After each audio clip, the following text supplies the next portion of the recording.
Hello everyone, magandang araw sa ating lahat. So for today, what we will be trying to discuss is to make or to how to do different kinds of methodology.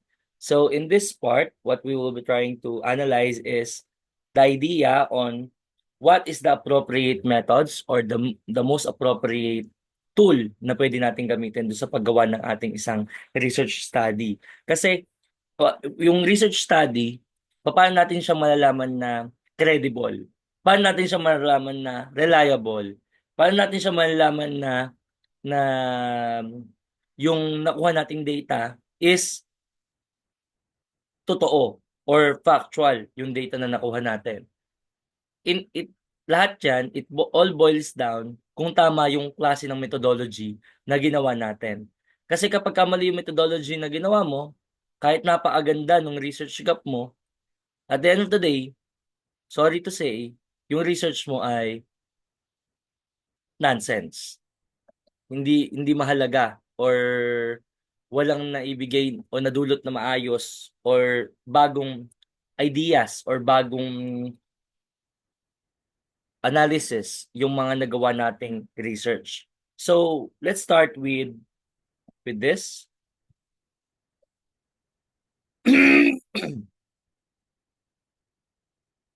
So basically, the methodology section is crucial because it explains how the study was conducted. Learning how to write a clear and well-structured methodology helps you to develop skills in research design, data collection and analysis, ensuring your study is credible and replicable. So basically, gaya nga na sinabi ko, kailangan natin yung ginagawa nating isang study ay credible and reliable, and at the same time, replicable.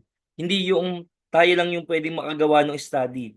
Kasi kung tayo lang yung makagawa ng study na ginawa natin, maki-question tayo, hindi lang ng mga professors or hindi lang ng mga panels, but the whole research community. Kaya nga, dito na pumapasok yung tinatawag din na ethical considerations. So, anong klase yung mga test na ginawa mo? Ngayon, pwede pa rin ba tayong mag-test sa hayop? Pwede pa rin ba tayong mag-test sa tao? So, it all boils down doon sa idea ng ethical consideration and also a part of research methodology. So, dito meron lang tong formula. Ganito lang kasimple ang formula natin sa paggawa ng isang research methodology. 6 lang. Sobrang simple, di ba? 6 lang. May research design ka, may research lokal, sampling procedure, data gathering procedure or collection, data analysis, and ethical consideration. Pero, kung titignan natin yan isa-isa, parang ang dali lang or napakasimple. But in reality, hindi. Medyo mahirap talaga itong portion na to. At dito, madaming umiiyak na estudyante. And hindi lang estudyante, even researchers. And even me. Nakakaiyak talaga tong part na to kahit 6 lang siya. Kasi iniisip mo ano ba talaga yung pinakakailangan mong gawin para sa or pinaka-applicable na methodology sa ginagawa nating study. So let's start with the research design. Ano ba tong research design na to? Naglagay ka ng mga borders, naglagay ka ng mga glitters, yung ba yung research design? No. Research design is like a plan or blueprint for how a study is done. It helps researchers decide what to study, how to study it, and how to analyze the results. So basically, dito sa research design, pwede din pumasok dito yung tinatawag nating conceptual and theoretical framework. However, yung ginagawa ng iba ay hindi isinasama dito sa portion na to. Isinasama yun doon sa introduction. So basically, pag sinabing research design, ano ba to? Qualitative, quantitative, or mixed method? Tapos ngayon, kailangan nating i-explain din kung anong klaseng approach. For example, descriptive ba to? Experimental, case study, phenomenology. So, yun yung titignan natin dito. So, anong klaseng study, anong type ng study, at anong klaseng approach yung ginamit. Mamaya, may mga examples tayo para mas maintindihan ninyo. So basically, it helps answers the research question by deciding what kind of data will be collected, how the data will be collected, and how the data will be analyzed. Isipin nyo, ganito lang kasimple yan. Para ka lang nagbe-bake ng cake. Papaanong magbe-bake ng cake? Anong klaseng cake yung gagawin mo? Ito ba ay birthday cake? Ito ba ay, ano pa ba yung birthday cake na heart, round ba 'to, rectangular ba 'to? So, basically kailangan mo na alamin kung ano yung klase ng cake at kung anong type yung cake. So, pagka sinabi nating type of cake, yan na yung mga chiffon cake ba 'to or brownies ba 'to. Ngayon, ano yung gagawin nating recipe? So, recipe, yun na yung research approach, and you need to make sure to follow the steps correctly. Para yung cake na gagawin mo, kung ano ba, halimbawa, ang gagawin mong cake ay chiffon cake, hindi siya magmumukhang brownies. Hindi siya magmumukhang cupcake. Kasi dapat ang lumabas dito, ang ginawa mo is chiffon cake. Eh kapag halimbawa gumawa ka na ang gagawin mo is chiffon cake, pero ang nagawa mo ay brownies, sigurado may mali dun sa methodology na ginawa mo. So ibig sabihin, reliable pa ba or credible pa ba yung ginawa mong research? I don't think so. Yun yung nagkakaroon ng questions. Kaya tayo mas magiging masasabon ng panel and even the research community. So ito yung mga types of research design. So, research design, qualitative research, ito na yung naka-focus tayo dun sa understanding ng experiences, thoughts, or feelings. For example, interviewing students about their experiences using ChatGPT in school. So, ano yung kailangan data yung kailangan natin dito? So, pwede tayong kumuha ng stories, opinion, insights, interviews, observation. So, ito, best yung ganitong klaseng research design sa mga study na nag-e-explore ng ideas, behaviors, or social trends. Yun yung mga pwedeng tignan pagka mga qualitative research. Sa quantitative research naman, with the name itself, basically, it focus on numbers and statistics. So ngayon, ang kailangan mo makita diyan, dapat yung numbers and yung data mo or data, it makes sense where you measure things and analyze numbers. Nagme-make sense yung numbers mo. Hindi yan basta may number 1, 2, 3, 4, 5 diyan.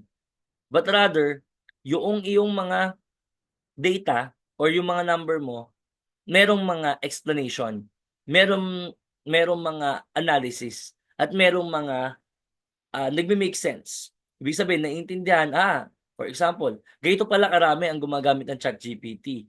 So kung ganito karami yung gumagamit ng ChatGPT, ilan yung mga namomroblema sa paggamit ng ChatGPT?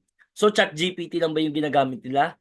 Ano pa kaya yung other tools or other AI na ginagamit nila? So yun yung makikita natin. Kaya dito, ang pwedeng example is conducting a survey on how many students use ChatGPT and analyzing trends. So ang kailangan natin dito basically is numbers, percentages, and statistics. So with the name itself, this is kind of quantitative research is best for studies that require counting, measuring, and comparing things. And next is the mixed method research. Ito na yung combination of both. Ito yung isa sa medyo komplikado. Marami kasing issues pagka gumagamit tayo ng mixed method. So ngayon, ang gagawin na natin, use both words and numbers. Yung both quali and quanti. Example, interviewing students about ChatGPT, yun yung qualitative. Giving survey to measure how often they use it, yun na yung quantitative. So, ito na, kailangan nating maintindihan kung dapat ba tayong gumamit itong mixed method o mag-focus na lang tayo sa isa. Kasi pagka nag-mixed method tayo, baka hindi na tayo matapos. Baka mamaya, yung data natin, pang qualitative lang pala, pero pinipilit natin na lagyan pa ng quantitative. O kaya, yung data natin is quantitative lang talaga, pero pinipilit pa natin na lagyan ng qualitative para lang masabi na maging mixed method yung ating research.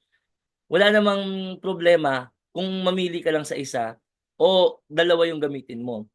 Ang pinakamahalaga ay masagot natin yung research problem and yung research question na sinusubukan nating alamin. Kasi yun naman talaga yung pinaka-main goal ng research. Kailangan nating masagot yung ating mga tanong. At paano natin masasagot yung mga tanong natin na iyon? If we will implement yung mga tamang methodology na ginagawa natin. Not necessary naman kasi na kailangan lagi mixed method because some people will say, mas maganda kung mixed method kasi at least yun, nagawa mo yung quanti and nagawa mo din yung quali. E paano kung pang qualitative lang talaga ang study mo? So, what is the sense of putting or focusing on both ideas? So ngayon dito, before we come up with this, sa mixed method, meron siyang tatlong differentiations. So ano yung mga differentiations niyan? Kung titignan natin, meron yung tinatawag na exploratory na research method. Mixed method pero exploratory. Ano yung exploratory? Exploratory basically, naggumawa ka muna ng iyong interview ay ng iyong ng interview ng qualitative data. Tapos based doon sa qualitative data mo, doon ka nag-come up na gumawa ng quantitative analysis. So ibig sabihin, quali muna bago mag-quanti. Yun yung exploratory. Yung explanatory, nag-quanti ka muna, based sa quanti mo, parang na-realize mo, parang kailangan pa yata natin lagyan ng qualitative part para mas maintindihan. So, ang nangyari, instead of just focusing on quantitative, nagkaroon ka din ng qualitative. That is explanatory. Quanti, then nag-quali ka. At meron din tayo tinatawag na parallel or embedded. Ano naman yung parallel? Yung parallel naman, magkahiwalay. Hindi mo kailangan ng quanti muna bago ka mag-quali o mag-quali ka muna bago ka mag-quanti. Pwedeng magkahiwalay sila na nag-quanti ka at nag-quali ka at the same time, ng sabay. Kinukuha mo yung data ng quali at kinukuha mo din yung data ng quanti at the same time. Yun naman yung parallel. Pero it depends kung saan talaga yung data na mas makakapasok. Kung explanatory, exploratory, or yung embedded parallel. So ngayon dito, sa research approach, how the study is done. Ito na yon. Alam na natin kung quali, quanti, o quanti. Yun yung alam na natin kung anong gagawin natin. Ngayon naman, ito na yung approach. Anong klaseng approach ang gagawin natin?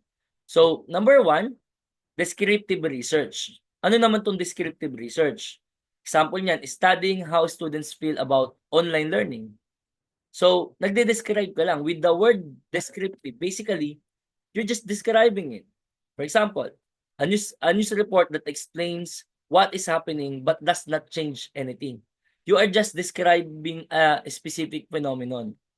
You are just saying na, here are the data. Here are the students who use ChatGPT. Here are the senior citizen who did not get their monthly stipends. So here are the AKAP members who get 3,000 pesos from the DSWD. So you are just describing. Next is the experimental research. Experimental research, basically, you are doing a test on something to see if it causes a change. So ito, most probably ginagamit to sa mga science, natural sciences like biology, physics, but also ginagamit din to sa isa sa mga soft sciences, which is psychology. Yung mga ganitong klaseng experimental research. So a science experiment where one group uses AI and the others does not. So ginagamit din to dun sa mga education.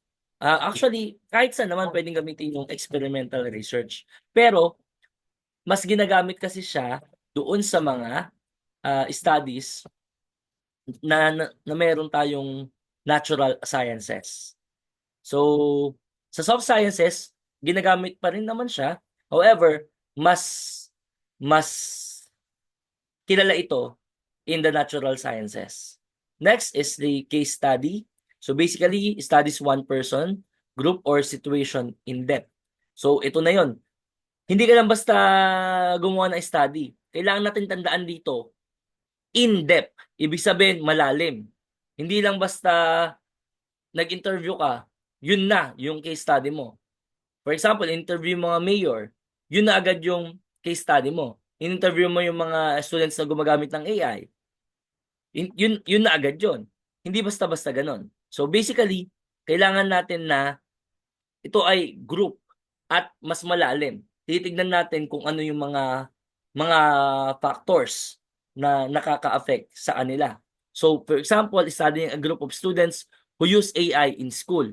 So kailangan dito, hindi lang basta pag-aaralan mo yung group of students, but it is an in-depth study on this group of students. Okay? So number 4, another approach is the correlational research. Sa correlational research, looks at relationship between two things. So basically, dito sa relational research, kailangan natin ng tinatawag natin na mga statisticians. So question, pwede ba kayo yung gumawa ng sarili ninyong stats? Kayong mga researcher, halimbawa gusto niyo makita kung merong correlation o merong relationship ang paggamit ng AI at pagtaas ng grades o pagbaba ng grades or basically student grades. Kung gusto mo makita yon, pwede bang ikaw na yung maging statistician para sa sarili mong study? The answer is kahit kaya mo, kahit alam mo, kahit ikaw yung pinakamagaling na statistician sa buong school nyo, unfortunately, the answer is no. Hindi mo pwedeng gamitan ng sariling stats yung sarili mong study. Dahil, pag ginawa mo yon, mas magiging prone sa bias yung study. So, ang pinakamagandang gawin is to find a statistician that will analyze your study independently. Independent, ibig sabihin, hindi, kung ano yung result ng pinakita niya, hindi mo yun gagalawin, hindi mo yun mamanipulahin, o hindi mo yun dodoktorin. Kapag ginawa na doktor ninyo, mangyayari, what is the sense nung nagawa nating study? Maaga tayong magiging doktor lahat. Okay? So, example, isang example, this study follows a qualitative research design using a descriptive approach. Alam mo na agad na qualitative yon, na descriptive yung approach na. Bakit? To understand how university students use AI like ChatGPT in their academic work. The study focuses on students' personal experiences collected through interviews. So this method allows for a deeper understanding of how AI impacts learning and student performance. Ngayon ang question, pagka ginawa natin to, ano-ano yung mga pwede nating gamitin? So pwede nating gamitin dyan yung mga interviews. Kasi nga, gusto natin makita yung personal experiences. Or pwede din natin gamitin yung mga about sa participant observation. Or pwede din natin gamitin yung mga focus group discussion. Okay? Pwede kasing in-depth interview or pwede din kasing focus group discussion. Ano pinagkaiba ng dalawa? In-depth interview, basically, individual na interviewin. Focus group discussion, sama-sama, 8 to 10 people na nandun sa isang area at pagdidiskusyonan nila o pag-uusapan nila yung isang topic. For example, itong paggamit ng ChatGPT in their academic work. So, number 2, research local. So, sa research local, basically, with the word itself, kailangan nating ilagay yung description of the location, name of the place, general background. Pero, ang pinakamahalaga dito is the justification for choosing the local. Hindi tayo, halimbawa, gumagawa tayo ng study about sa experiences ng mga kababaihan na nagsisibuyas. Okay? So, saan tayo dapat maghanap ng research local natin? Pupunta ba tayo ng Tagaytay? Pupunta ba tayo ng Metro Manila? Pupunta ba tayo ng Bulacan? So kung pupunta tayo doon sa Bulacan, pupunta tayo ng Tagaytay, pupunta tayo ng Metro Manila, ano yung justification natin? What is the reason why we chose that particular location? Yun ba yung pinakamaraming nagsisibuyas dito sa Pilipinas based on the statistics? O yun yung may pinakakonting nagsisibuyas dito sa Pilipinas based on the statistics? So, for me, kung ako ay mag-study about sa mga babaeng nagsisibuyas, I think I will go in Bungabon, Nueva Ecija. Kasi Bungabon, Nueva Ecija is considered the onion capital dito sa Nueva Ecija.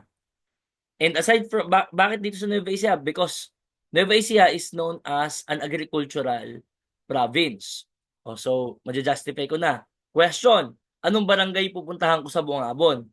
Pwede ko bang pagka gusto ko makita experiences ng mga babaeng nagsisibuyas, pupunta ba ako doon sa mga babaeng kokonti nagsisibuyas? O pupunta ako doon sa barangay na maraming nagsisibuyas? So the answer is, it's up to you.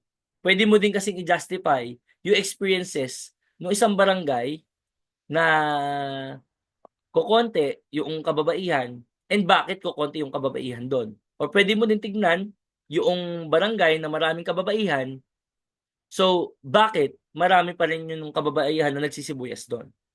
So, yun yung pinakamahalaga natin, ano?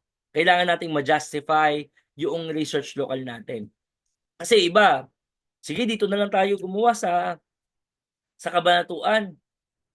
Bakit dito sa Cabanatuan? Kasi malapit to sa mga mall para makapaglibot-libot tayo. Pero yung question, ano yung main justification mo kasi malapit sa mall, makakapaglibot ka? Pwede mo ba ilagay sa study mo? The answer is basically no. Okay? So, participants or sampling method or sampling procedure, basically, kailangan nating malaman dito who will be in the study, how they will be chosen, and how many people will be included. So who? Sino yung mga magiging participants natin? How? Ano yung sampling method na gagamitin natin? And lastly, how many? Ito na yung sample size. Ito yung tinatawag nating maliit na letter N. Pag malaking letter N, that is the population. Pag maliit na letter N, that is the sample. Question, kailangan ba muna nating malaman yung malaking letter N para malaman natin kung ilan yung maliit na letter N? The answer is yes. Kailangan talaga nating malaman yung ang ating big letter N, which is the population, in order for us to know kung ilan yung magiging sample size natin para mas maging reliable yung number of participants na kukunin natin doon sa research natin. And this one is focuses or yung ganitong sampling method focuses doon yung sinasabi ko, focuses on the quantitative. Kasi sa qualitative naman, not necessarily na naman na makuha mo yung buong letter N.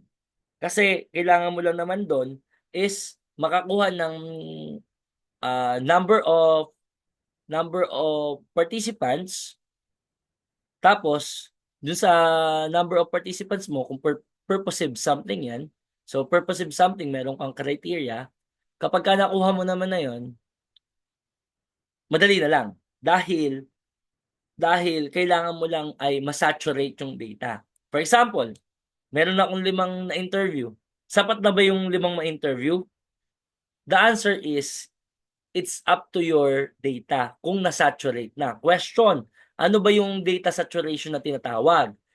Kaya ang ibig sabihin niyan is, yung data mo, for example, nag-interview ako ng 5, nag-interview ako ng pang-6 at pang-7, pero yung sinasabi nila paulit-ulit na lang. Kasi na-saturate na yung data ko. Ibig sabihin, wala na akong ma-explore pang ibang mga other concepts and ideas. Ibig sabihin, na-saturate na yung data ko. So ngayon, ito yung question, who are the participants or who are you studying? So basically, participants are the people, groups, or things that will be studied. Example, if you're studying how students use AI, your participants will be college students who use AI for schoolwork. If you're studying street vendors, malamang your participants will be street food vendors in Nueva Ecija. Think of it like this. If you want to study how people play Mobile Legends, sinong kakausapin mo? Yung mga naglalaro ng Candy Crush? Malamang hindi. Ang tatanungin mo diyan, yung mga naglalaro din ng Mobile Legends. Diyos ko naman, magugulat na lang ako. Halimbawa, ang study mo about sa mga nagtitinda sa Wesleyan University. Sinong kukunin mong respondent? Yung nagtitinda sa AU o kaya nagtitinda sa CIC? Ang gusto mong makitang perspective, yung mga vendors na nagtitinda sa Wesleyan o kaya nagtitinda sa CLSU, yun yung pupunta mo, o nagtitinda sa UP. O bakit ano ba yung study mo? Yung experiences ng mga nagtitinda, yung challenges and experiences ng mga nagtitinda sa Wesleyan. O sino kinuha mong respondent? Yung mga nagtitinda sa UP Diliman. O ba't sa UP Diliman ka nagpunta? Kasi gusto ko maglibot dun eh. Tsaka nandun kasi yung crush ko. Oh, ang masasabi ko lang sa'yo ay, addict ba you? Okay. Next, how will you choose them? So basically, ito na yung sampling method. Naku po, ito na. Ito na yung medyo pinakakomplikado sa lahat. Kasi, ang daming klase ng sample methodology or sampling procedure or sampling technique, na tinatawag din sampling technique. Kaso hindi natin alam kung ano yung appropriate na sampling technique dito sa ating gagawin. So, here are some easy ways to do it. Pag halimbawa, random sampling. So, pagka sinabing random sampling, like a raffle. So, ibig sabihin, pwede mong ilagay dyan lahat ng mga pangalan, for example, doon sa isang buong barangay, with the consent noong kanilang barangay secretary, hihingin mo yung lahat ng mga pangalan ng mga household heads. Ngayon, nakuha mo lahat ng mga pangalan ng household heads. Ngayon, lalagay mo yan sa isang roleta o kaya lalagay mo sa isang box, tapos iyong iraraffle. Pipili ka doon, bubunot-bunot ka. So, bubunot-bunot ka doon hanggang sa makuha mo yung number, yung sample size, yung maliit na N na kailangan mo. That is the simple random sampling. Like a raffle. Lahat is merong equal chance na mapili. Question, paano halimbawa ang gusto mong ma-survey ay lahat ng estudyante sa Wesleyan University? Paano gagawin mo? Kailangan mong malaman kung anong oras yung pinakamaagang klase. At alamin mo kung anong oras yung pinakamaagang uwian. Pinaka-uwian ng lahat ng estudyante. For example, 7:30 pinakamaaga at 7:30 pinakagabi. So, 7 AM, andun ka na sa merong lahat ng gates ng Wesleyan. So, meron kang mga group members sa lahat ng gates ng Wesleyan. At bawat students doon, para meron silang equal chance na makuha, ay pwede kang mamili ng every pang 5, yun yung bibigyan ko ng survey question. O kaya every pang 10, yun yung bibigyan ko ng survey question. Question, isang araw lang ba yon? Hindi. Ang gagawin mo doon is from Monday, Tuesday, Wednesday, hanggang Thursday. Kasi Monday to Thursday, yung pasok sa Wesleyan University. Okay, naintindihan? So ngayon naman ito, purposive sampling. Ito yung mas ginagamit ng karamihan, specifically kapag ito ay nasa qualitative study. Sa qualitative study, you chose people who fit your study. Ibig sabihin, meron kang criteria.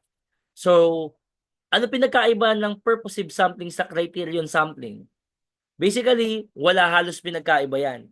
Yung criterion sampling and purposive sampling, basically, meron yan criteria. At ano yung criteria mo? Depende dun sa pangangailangan ng study mo. So, pwede mong ilagay A, college student. B, uses AI. C, have internet or have access to internet or Wi-Fi. D, gave us his or her consent to be part of the study. O, di ba? So, pero ang point dito kasi sa purposive sampling, mas napapaigsi mo yung criteria, mas nakikita mo kung sino yung mga respondents na pwede mong makuha dun sa iyong study. So, next is stratified random sampling. Ito na yung sa stratified random sampling. You divide participants into groups and pick from each group. So ito, pwede nyo naman itong i-search para mas maintindihan, ano? But the idea of stratified random sampling, with the word stratified, naglalagay ka ng strata. Basically, ano yung strata? Ginugrupo-grupo mo yung mga tao, tapos doon ka kukuha ng iyong sample size. For example, if your study is university students, so pipili ka first year, second year, third year, at fourth year. Meron kang 4 groups ngayon. Tapos pwede mo panlagyan ng irregular or extending. O so magiging 5 yung iyong um, lima yung iyong groups. So kukuha ka ng sample sa first year, kukuha ka ng sample second year, hanggang sa makakuha ka ng sample sa irregular or extending. That is the idea of stratified random sampling. Next is convenience sampling. Ito talaga itong convenience sampling, I don't recommend this kind of sampling. But instead of convenience sampling, pumili ka na lang ng purposive sampling. Kasi sa purposive sampling, pwede kang makapaglagay na lang ng category or ng criteria para makuha mo kung sino yung mga magiging respondents mo. Kasi sa convenience sampling, parang, tatanungin kita, tatanungin na sa panel. Sige, sa dinami-dami ng sampling procedure, bakit convenience sampling pinili mo? Kasi po, tinatamad na po ako eh. Kahirap pong maghanap. Kung sino na lang makita ko, yun na lang yung pinili ko. Ngayon, ano sasabihin sa iyo ng iyong panel? Reconduct. Mag-reconduct ka. So, ala na. Lahat ng pinaghirapan mo, walay. Pagod. So, meron din ditong quota sampling. Yung quota sampling, basically with the word quota, mamimili ka lang ng hanggang sa pasok dun sa quota na inallocate mo. Kaso sa quota sampling, walang masyado nang gumagamit yan, ano? Kasi nga, it is prone to bias. Ngayon, question. Sa mga sampling procedure na to, ano yung pwedeng i-correlate? Ito, madaming nagkakamali dito kahit pinakamagaling ng statistician. Pag sila na yung pinakamagaling na statistician sa mundo at sinabi nila to, maghanap ka ng panibagong statistician. Mali yung kinukuha mong statistician. Hindi, sorry. I'm just kidding. Pero ito totoo. Kapag non-probability sampling, with the word non-probability sampling, yung ginawa mo, no correlation. Kasi mas prone sa bias yung magiging results mo. Kapag ka probability sampling, pwede siyang i-correlate. Question, ano yung mga probability sampling? Probability sampling, yan yung mga cluster sampling, stratified random sampling, simple random sampling. Those kind of sampling procedure are probability sampling. Non-probability sampling are convenience sampling, purposive sampling, quota sampling. Those kinds of sampling procedure are non-probability. Huwag siyang i-correlate. Naintindihan? Okay. So ngayon, question. How many participants? Ito na, no? Sa sample size, meron tayo tinatawag na tool or online tool. Ako kasi ginagamit ko lang yung sa may Raosoft. raosoft.com. You can search about that. At pwede mong ilagay yung population at yung Raosoft na yung magko-compute kung ilan yung magiging sample size mo. Pero, syempre, since this is a research, yung statistician, meron talaga siyang computation kung paano kuhanin yung sample size natin. Pero para sa context kapag ka ikaw ay gumagawa ng isang study na quantitative, ang kailangan mo is at least 100 na tao. Pinakamababa. Kapag ka ikaw naman gumagawa ng qualitative, yung 30 people, sobrang dami nun. Pang PhD na yon. Yung 10 tao, okay pa yon. But, in some cases, gaya nga na sinabi ko, depende yan kung nakuha mo na yung sinasabi ko kanina na saturation or data saturation. Pagka saturated na data mo sa qualitative kind of study, pwede kang mag-interview ng 5, 6, 7, 4, 2, at kahit isang tao lang yung ma-interview mo. Okay lang yon. As long as yung data mo is saturated na. Nakuha mo na yung pinaka-essence nung kailangan mong kuhanin.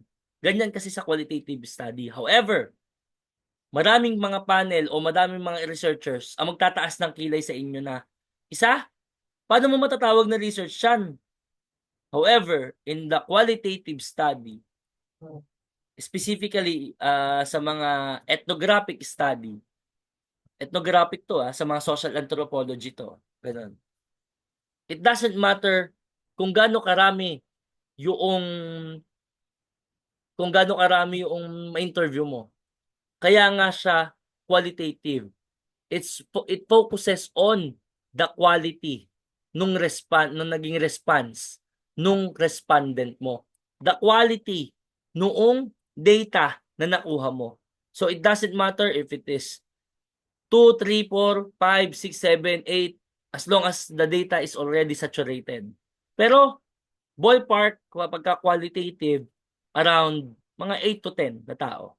Okay, naintindihan? Okay. So ngayon, nandito na tayo. Data collection methods. Sa data collection methods, it's the way you get information for your study. You can just make up answers. You need to ask people, observe things, or analyze documents to get real data.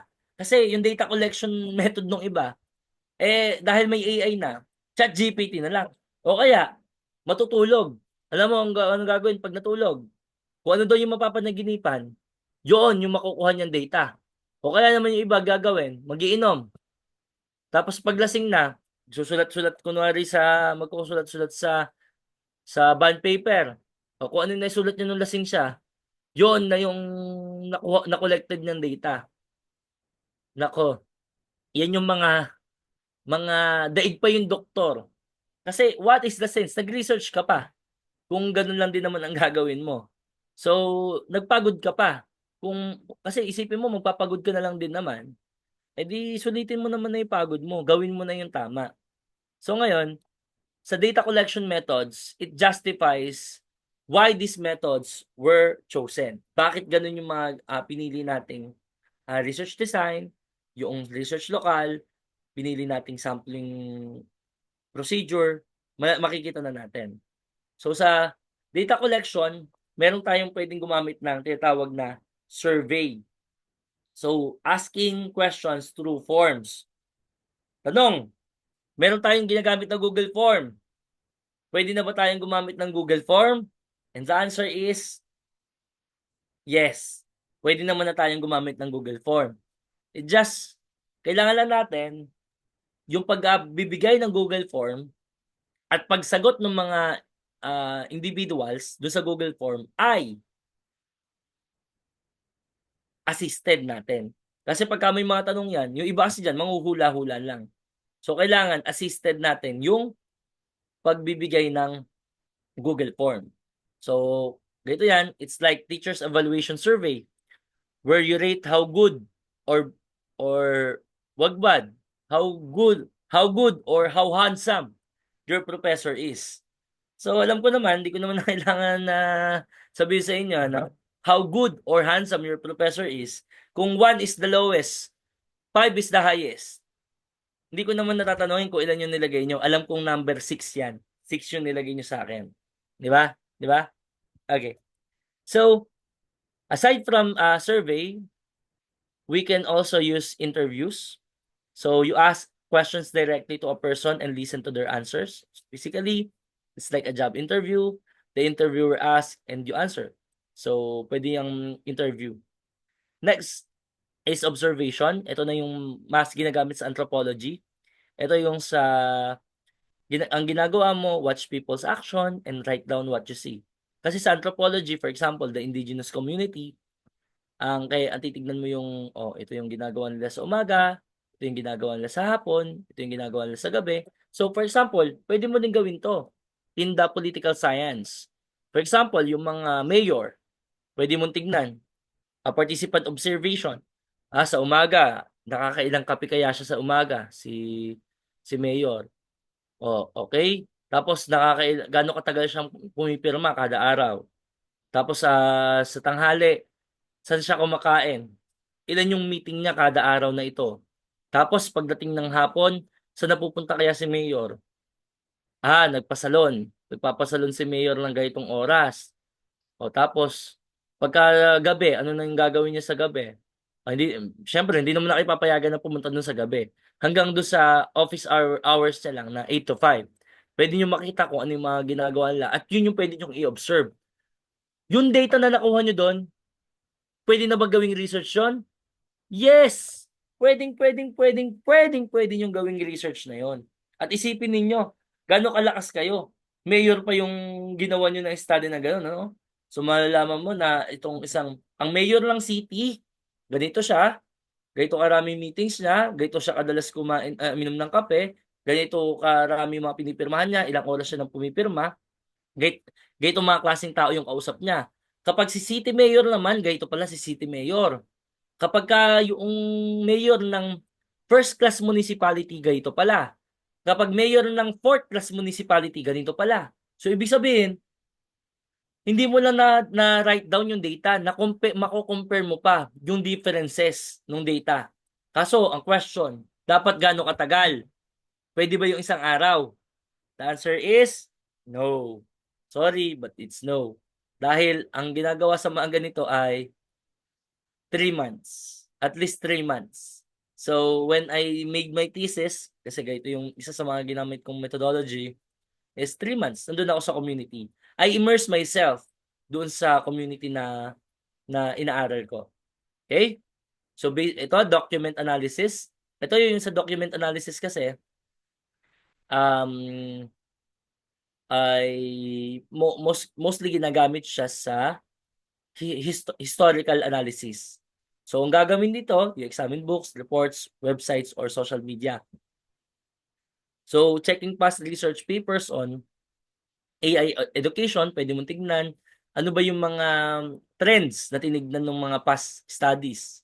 Question, pwede ka ba tumingin sa Wikipedia page? Pwede ka ba mag-research sa Wikipedia? The answer is yes and no. No in the sense that kung ano yung nandun sa may mismong Wikipedia page, yun yung kinapi-paste mo. Hindi pwede yon. Kasi nga, yun ay nababago-bago ng ibang tao. But, pwede ka bang kumuha sa mismong Wikipedia? Pwedeng yes.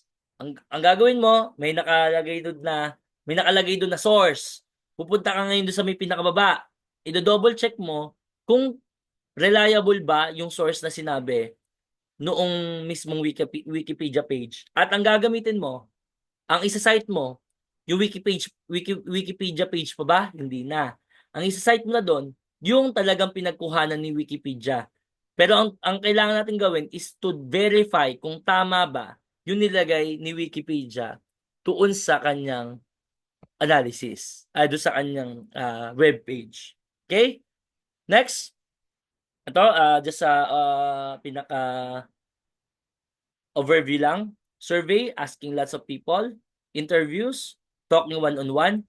FGD, focus group discussion, talking 8 to 10 people at the same time. Observation, watching and writing notes. And document analysis, studying existing information. Okay, ito na. Isa pinaka major issues. Ang paggawa Siyempre, halimbawa, ang ginawa mo, survey. Question, ano ang mga pinagdadaanan pagka ang ginawa mo ay survey, yun, survey. Kailangan ay dumaan ito ng masusing analysis, reliable, and validation. Ito ay tinatawag na instrument or research instrument. Question, ano yung research instrument mo? Yung survey questionnaire mo. So ito, instrument are the tools you use to gather information from people. You wouldn't dig a hole without shovel. Tama. So kailangan mo ng shovel para makapaghukay. Likewise, in research, you need the right tools to get the right data or data. So, paano natin magagawa o makukuha yung right tools? So ngayon, kailangan dito naka-detail yung questionnaire, interview guides, or experimental tools use. Kailangan natin ng tinatawag na validity and reliability. Na medyo komplikado na to. Yan. Survey questionnaires. It is a set of questions that people answer by choosing options or writing responses. Google form asking students how often they use ChatGPT. Isipin nyo, it's like a feedback form after eating at a Jollibee. So, titignan mo, okay ba yung pagkain? 1, 2, 3, 4. 4 being the highest. O, syempre, pagka Jollibee, 4 yan. Mabait ba yung crew? Minsan masungit, 2. Malinis ba? So-so, may 2. May mascot ba ni Jollibee? Meron. 4. Napasaya ako. Mga ganon, something like that. So ito yung pagtanong. What makes a good survey? Simple lang. Number 1, clear questions. No confusing words. Simple choices. Avoid too many complicated options. And not too long. People hate answering too many questions. Totoo. Pag halimbawa, 5 pages na yung binibigay mo sa akin na survey questionnaire, abay, sorry, huhulaan ko na lang yan. Hulaan ko na lang yan. Dapat yung ating magiging survey question ay hindi sobrang haba. Kasi pag sobrang haba, ang nagiging tendency, hinuhulaan na lang ng mga respondents. Okay? So, ito na. Interview guides. Kasi hindi lang to sa survey, ano? Sa interview guides din, kailangan din ng validity. Validity para ma-check natin kung yung tinatanong ba natin ay naka-anchor doon sa ating research questions. So, this is a set of open-ended questions used to talk to people one-on-one. Example, if you want deep answers, you don't just ask, do you use AI? Instead, you ask, how has AI changed your study habits? So, this is an open-ended question. So, paano natin malaman yung pinakamagandang interview guide? Start with easy questions. Ask deep questions, not just yes or no answer. Kasi pag yes or no answer lang, ala na, tapos na. Close-ended yung nagawa nating questionnaire. Hindi siya open-ended. So, kung nakagawa man tayo ng mga ganun, ng yes or no, kailangan natin ng follow-up questions. So, halimbawa, sinabi niya, yes, nakakatulong AI. O, next question na ba tayo? Dapat mag-follow up tayo. Bakit? Bakit nakakatulong niya yung AI? So, those are the follow-up questions na kailangan natin. Hindi basta, kung ano yung nandun sa iyong semi-structured interview, yun na yung mismo tatanungin mo. Kailangan, you must also be creative as a researcher doon sa tinatanong mo. Hindi to yung kung ano lang yun nandun sa research semi-structured interview mo, yun lang. Kailangan nakikinig ka. Kailangan nakikinig ka doon sa sagot nung respondent mo. Kasi kung hindi ka nakikinig sa sagot ng respondent mo, ang makukuha mo lang data dyan, mga 1 page lang, buong transcript na yon ng lahat ng interview mo. Ang tanong, naging rigorous ba yung ginawa mo doon sa interview? Hindi. Nagsayang ka. For example, nag-interview ka ng mayor. Gano'ng kadalas ka makapag-interview ng mayor? Napaka-busy ng mga yan. So, make your time na makuha at masatisfy yung mga lahat ng data na kailangan mo. Okay, ito na. Sa observation checklist, ito hindi naman masyadong kailangan to, pero sa observation, kailangan natin makita yung specific things na kailangan nating i-observe, not too many things to check, and easy to record quickly para hindi natin ma-miss yung mga kailangan natin. Okay? Ito na. Pagka ang question, nakagawa na tayo ng questionnaire natin. Anong gagawin natin doon sa questionnaire natin? Yung sa survey questionnaire or semi-structured interview. Di mo naagawa na. Okay na ba yon? Hindi. Dumadaan yan ng tinatawag na validity test o tinatawag din na accuracy test. Question. Sino-sino ba itong mga to na pwede natin maging validator? Kailangan ba to teacher? Kailangan ba to professor? Kailangan ba to doktor? Kailangan ba to expert in the field? The answer is not necessarily professor, not necessarily teacher, not necessarily doctor, not necessarily have master's degree, not necessarily in the education profession. What you need is someone who is considered as expert in the field. Pwede ba yung undergrad expert in the field? The answer is yes, pwede. Depende yan sa study na pinag-aaralan mo. So for example, gusto mo makita yung yung yung political dynasty. So meron diyan mga politiko, mga retired politiko na, hindi naman sila graduate. Wala naman silang master's degree. So pwede mo ba silang tanungin kung ano yung mga pwede mo pang itanong doon sa iyong nagawang questionnaire? The answer is yes. So it doesn't necessarily na doktor ito. So ang question, they must be considered as expert in the field. So mga 5 to 10 years, 5 or more than 5 years na nandun sa ganong klaseng discipline can be considered as expert in the field. So, for example, ang gusto mong pag-aralan ay student governance. So, meron dun na 4th year high school, 4th year college. Simula nung siya ay nag-15 years old, 23 years old na siya. 15 years old pa lang ay SK na siya. At part na siya ng student body. Pwede na ba siyang tanungin as your validator? For me, the answer is yes. Kasi mas alam niya yung ginagawa niya kaysa dun sa isang advisor ng student governance na 1 taon pa lang. O wala pang 1 taon.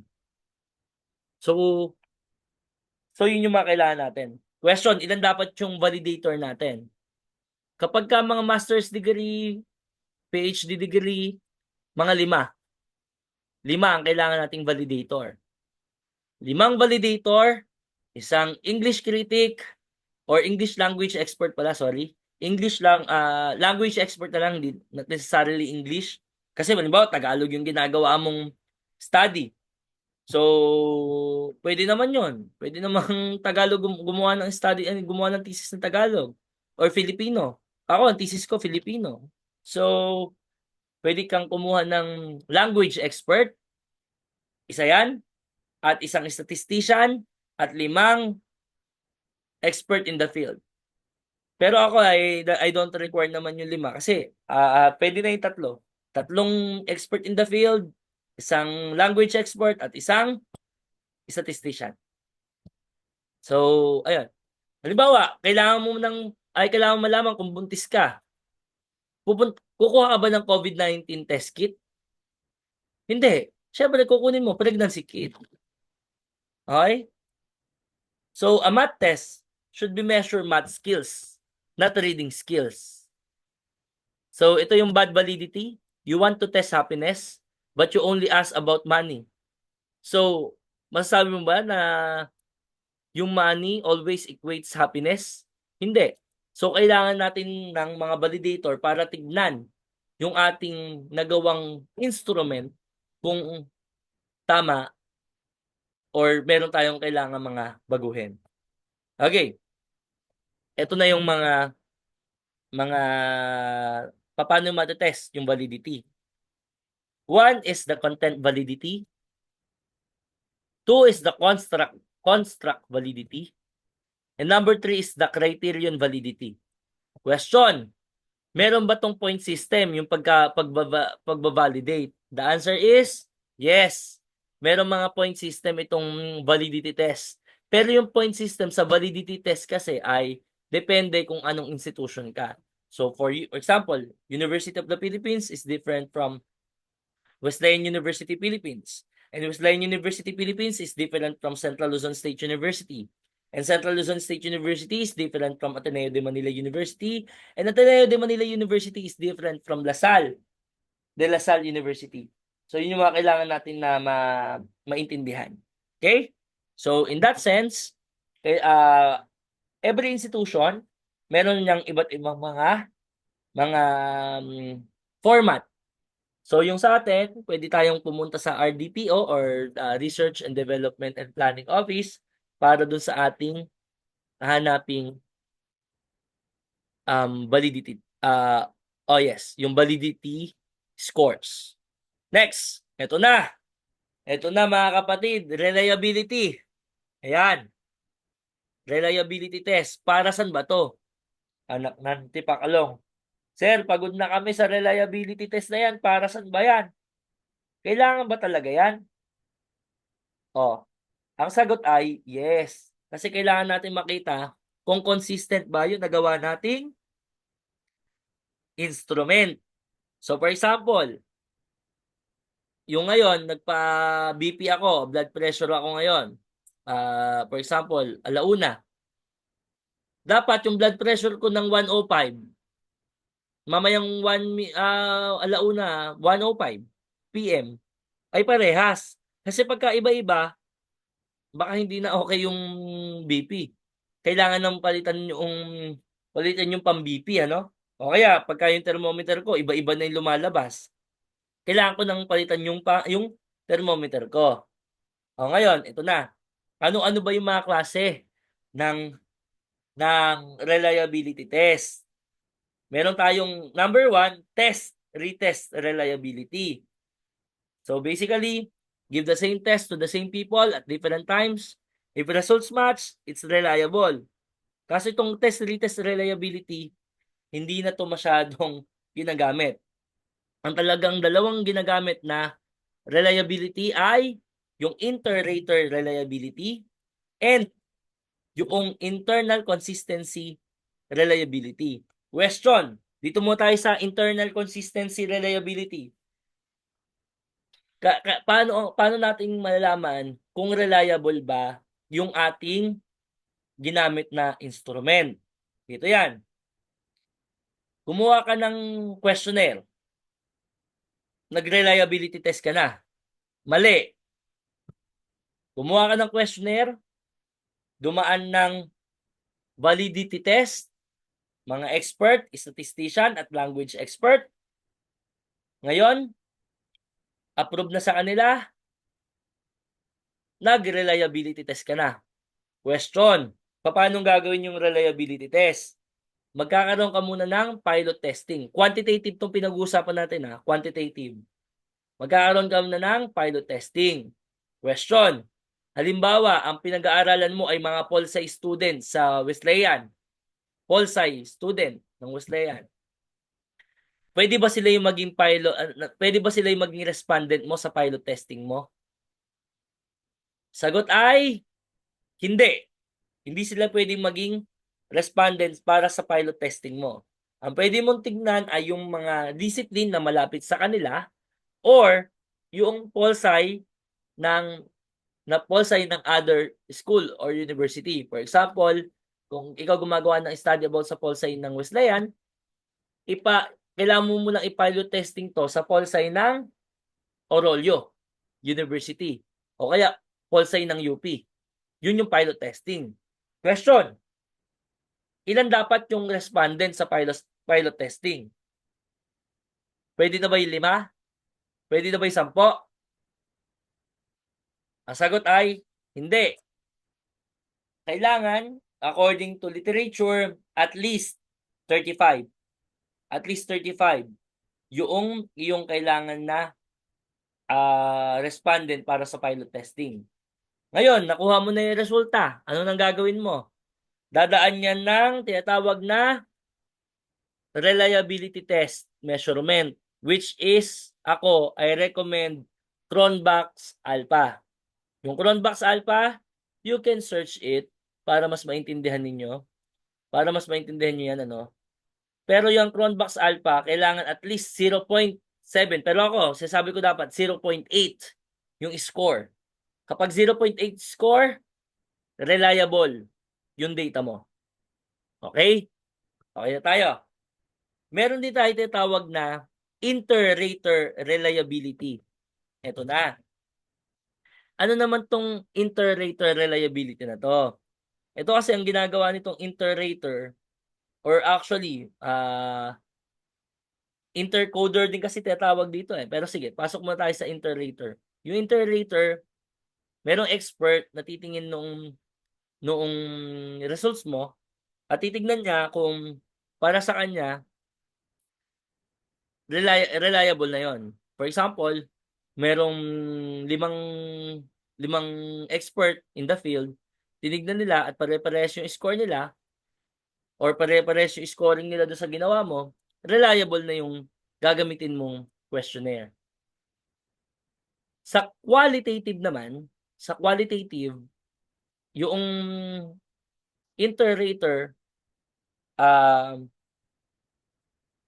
pagka nakita nila yung set of semi-structured interview mo, at lahat sila ay, may scoring kasi yun eh, may scoring, lahat sila ay pare-parehas naman na ng scores, not necessarily pare-parehas, but nandun sa range yung scoring nila, reliable na yung gagamitin mong instrument. Okay. Ano naman yung kaiba nito doon sa intercoder? Sa intercoder kasi, meron tayong tinatawag na thematic analysis. Doon sa mamaya yun. Mamaya yun sa may analysis part. Pero discuss ko na rin. Sa thematic analysis kasi, siya sabi nila na kailangan daw ng intercoder, ng coder.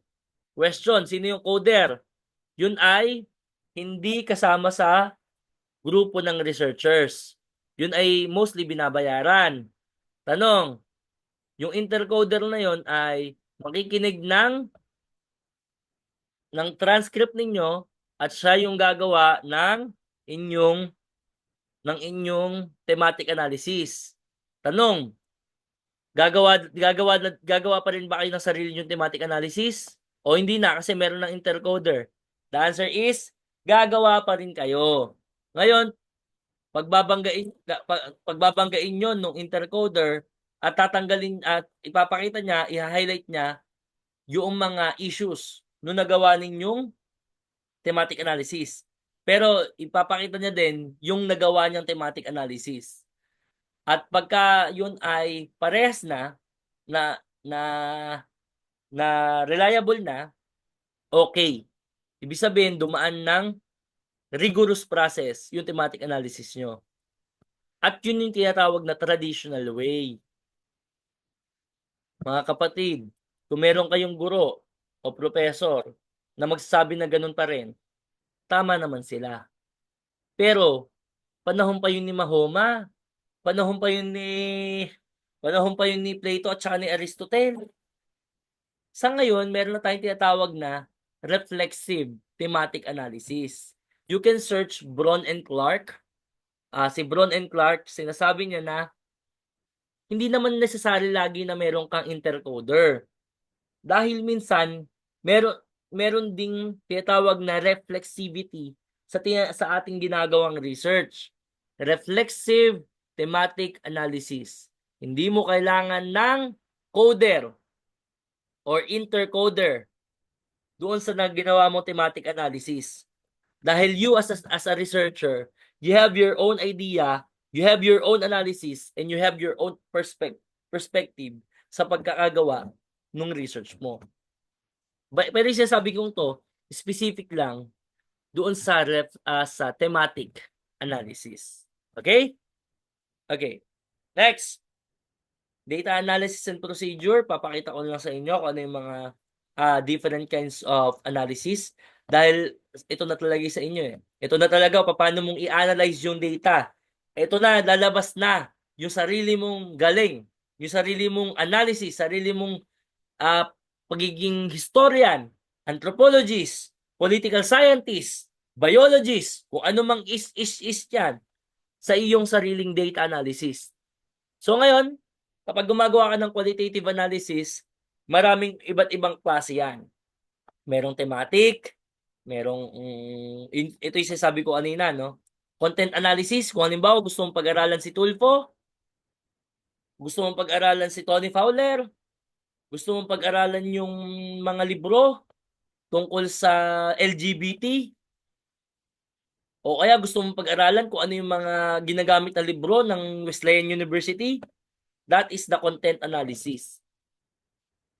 Narrative analysis, with the word itself, narration. Discourse analysis. Itong discourse analysis ay mostly ginagamit doon sa mga thinkers. Kung pinag-aaralan mo sila Karl Marx, sila Carl Jung, pinag-aaralan mo si George Kiduria, ay hindi pala kasama yon. Akala ko kasama yun eh. Sila mga sikat na philosophers. Mamaya na yung grounded theory. Phenomenological analysis. Ayan, phenomenological analysis with the word itself, specific phenomenon, yung gusto mong pag-aralan. So, halimbawa, yung mga nakakatanggap ng akap, yung mga sex workers, yung mga kababaihan na nakaranas ng pandemic. Yan. Ethnographic analysis, yan na yung sa mga indigenous people, pwede mong pag-aralan. Magkakaroon ka ng participant observation. Gusto mong pag-aralan yung mga gumagamit ng drugs doon sa Thailand. Kasi sa Thailand, legal yung drugs natin eh. Marijuana, for example. Pero sa Thailand, hindi dito sa Pilipinas. Etong grounded theory, I don't recommend na gumamit kayo ng grounded theory analysis. Bakit? Kasi pag nag-grounded theory analysis ka, kailangan yung results mo is makakapag-generate ka ng theory based doon sa naging results mo. And ako, I have never done this before since talagang kailangan yung data mo is grounded talaga. It is may breakthrough yung nagawa mong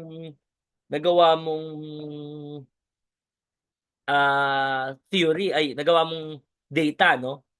Next is quantitative. Ito na nga, descriptive.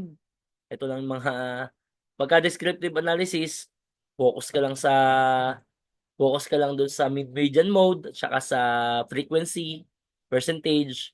Inferential analysis, ayan na yung hypothesis testing, t-test, multiple thesis, analysis of variance or tinatawag din na ANOVA, regression analysis, ayan, linear, logistic. Ito naman kasi sa quantitative analysis, actually, kahit na ikaw, gaya nga sinabi ko, kahit ikaw ay sobrang galing na sa statistics, actually, kailangan mo naman talaga na magaling ka na, marunong ka din naman o not necessarily magaling. Marunong ka din naman sa statistics. Pero not necessarily kasi ikaw na yung pinakamagaling na statistician sa mundo, kailangan pa din ng statistician pag gumagawa ka ng sarili mong study. So kayo, sa mga studies ninyo, unfortunately, kahit sobrang galing mo sa stats, kailangan mo kumuha ng outside statistician sa ginagawa mo study. Next is social sciences and political analysis. Policy analysis, sigurado, aware na kayo dyan. So titingnan natin kung ano yung mga policies for example, dito sa Kabanatuan, ano yung mga policies na ini-implement dito. So, bangga ba siya? Bangga ba siya doon sa ating constitution? O hindi? Pero I'm sure naman na bangga talaga sa constitution yung mga ginagawa dito. Kasi pag hindi bangga sa constitution yung mga pinapagawa dito, unconstitutional yung ginagawa sa kabanatuan.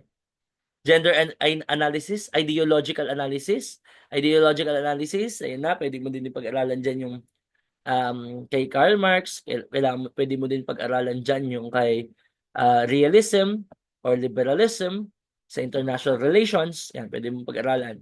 Historical analysis, yan. Sa historical analysis, kailangan mo makita dyan yung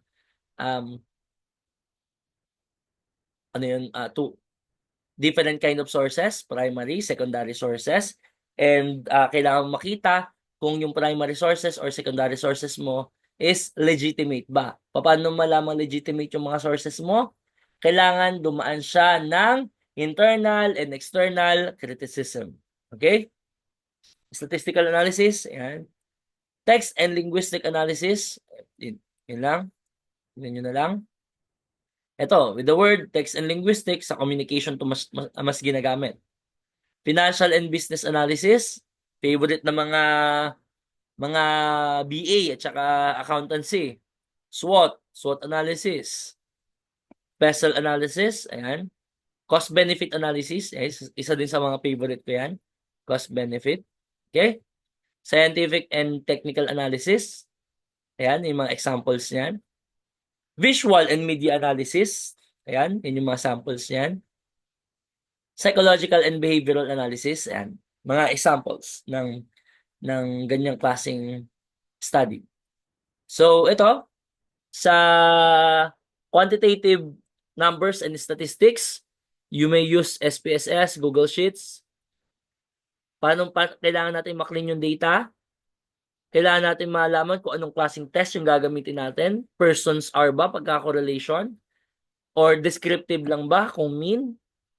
So, find patterns, look at percentages and differences, and interpret and present the findings. Sa qualitative naman, so organize the data, kailangan mo munang i-transcribe yung iyong interviews. Kailangan, para maklin mo yung data, basahin mo paulit-ulit. So, choose a test, kailangan mong gumawa ng coding. Pagka nagkaroon ka ng coding, kailangan mo mag-identify ng mga common themes, yung pagkakapare-parehas noong sagot or responses ng mga na-interview mo, and explain themes with examples. Ito na yung gagawin mo yung thematic analysis. Okay? So, sa ethical considerations naman, basically, so, nasama ako pagka sinabi kong wala naman nagbabasa nito, pero isa ito sa pinakamahalaga, no? Kailangan, yung ginawa mong research, may informed consent ka, may confidentiality ka, may ethical guidelines ka. Lahat yan ay finalo ng iyong study. Dahil kapag may ethical considerations or pinalo mo yung ethical guidelines, pinalo mo yung tamang proseso, pinalo mo yung tamang procedure, pinalo mo yung tamang reliability test, pinalo mo yung tamang validity test, pinalo mo yung tamang ginawa mo doon sa ginawa mong methodology, I'm sure your study is a panel-proof study. Tandaan nyo, walang research na 100%. Walang research na walang mali. Lahat ng research merong issue. It depends upon you how you will defend and how will you discuss and how will you write and how will you justify yung mga ginamit mong methodology. Kasi pagka na-justify mo, it is panel proof. Madaming tatanungin ka ng kung ano-ano, pero kung kaya mo sagutin yung study mo, wala kang dapat ikabahala. Because your study, ang mas expert dyan sa ginagawa na yan ay walang sino man kundi ikaw. Ikaw yung mas nakakaalam at mas nakakakabisado ng ginagawa mong pag-aaral. But, don't forget na sumobra naman masyado sa pagiging kampante. Because you still need other people in order for you to guide para mas maging maayos at mas maging malinis yung ginagawa mong pag-aaral. Again, there's no 100%. Lahat ng research ay merong issue. Lahat ng study ay naki-question. Pero it's up to you. How will you defend your study? How will you defend your thesis? So with that, guys, maraming salamat. So again, I will be posting another another quiz na inyong gagawin. So you will criticize a methodology and now you will make your own methodology. So with that, guys, thank you so much and have a good day. Thank you so much and God bless. Thank you. Goodbye.